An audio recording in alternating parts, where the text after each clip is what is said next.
I understand a lot of the hate for the DZ, especially when it comes from the PvE player base. I also understand why the PvP aspects have the potential to make the area a very interesting experience. What I never understood is why the focus has been to encourage as much PvP as possible while making the PvE experience feel very shallow. In this video, I'm going to dive into another vision for the Dark Zone. My goal is to explain how a better design can make for a better experience for everyone. So with that in mind, let's dive into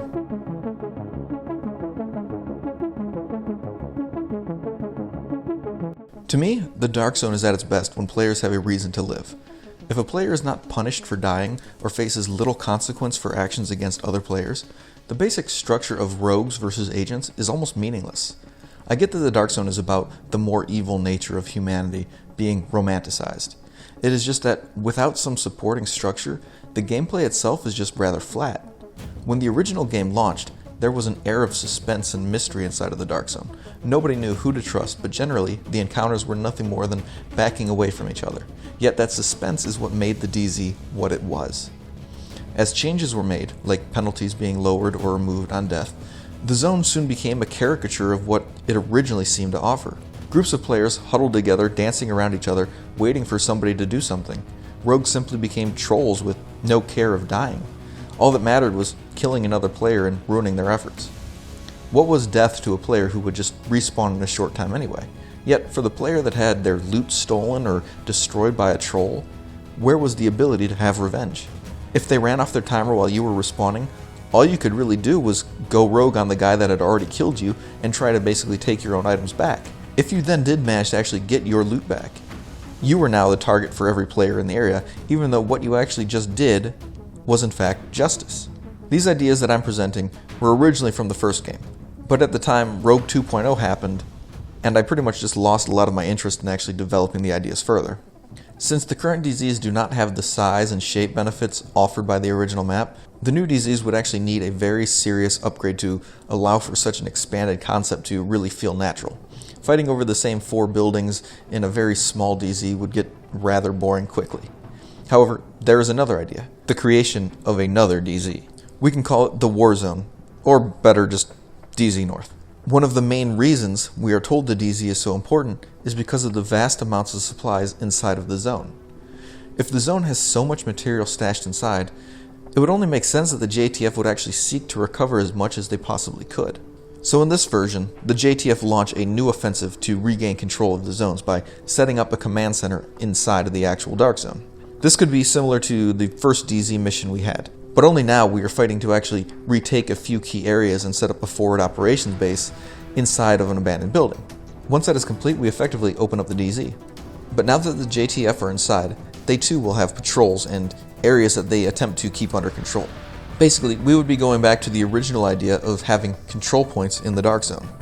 Also, in an attempt to make some areas more dangerous to the player, the shades of color would actually indicate their danger, with faded orange being weaker and red being the most dangerous.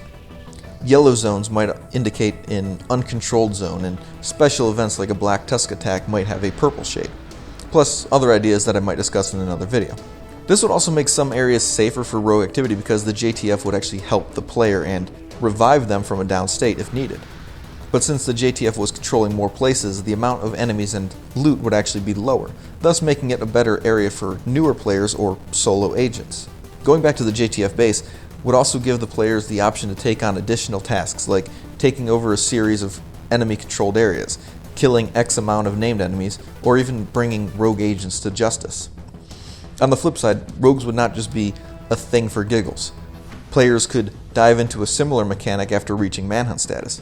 Once reached, players are notified of a secret location similar to that of the Thieves' Den currently, and it would just be somewhere randomly on the map that basically gives them access to their own vendor and mission giver. Players could then choose to assault JTF areas and kill agents for rewards and special currency, or they could choose to end their manhunt. But ending their manhunt would not be as simple as running to a terminal or just simply running off the timer. Depending on how high their manhunt is, it could require them to assault a JTF-held landmark, or for higher rogue level, actually assault the JTF base and hack a terminal inside.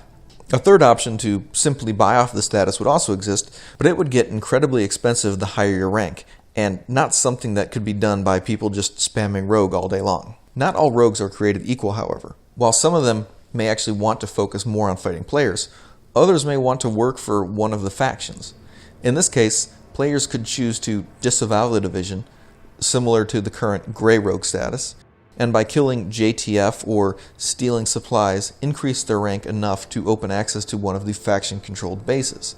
Here they would also have access to a unique faction vendor and mission giver who would require them to assault even more JTF-controlled areas and other JTF patrols, or those of another faction. Your faction would become friendly for as long as you held that affiliation and rogue status. Now, as control points are gained, the area of influence would change and give that faction more patrols in the area, allowing the player to have a larger area to farm inside while also giving them increased protection from griefing. Should a player go rogue in a friendly area, any JTF patrol in the vicinity would move in to fight the threat. But the same situation would exist for faction rogues. Agents fighting them in their areas would also be attacked by that faction. Now, this design would have a huge impact on the current way the game is played. First, it would encourage more players of all kinds into the DC. It would also give the Dark Zone better structure and give even more options for how you actually wanted to play. The middle areas would still be very similar to the current DZ, allowing agents to seek more loot at the risk of being killed by wandering rogues. But the JTF-controlled area would be the hardest location for rogues to venture into, and of course, offer them the best loot options, while the enemy faction areas would offer the greatest challenge and loot to the agents. Faction rogues and regular rogues would also be competing against each other.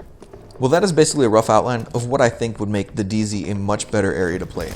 Let me know in the comments below what you think. If you hate it, feel free to tell me why. Just keep in mind that this is not the only idea I have had from Division 1, and others more to your liking might come down the line if you as a community actually support what I'm trying to do. Thank you for watching, and I'll see you in the next one.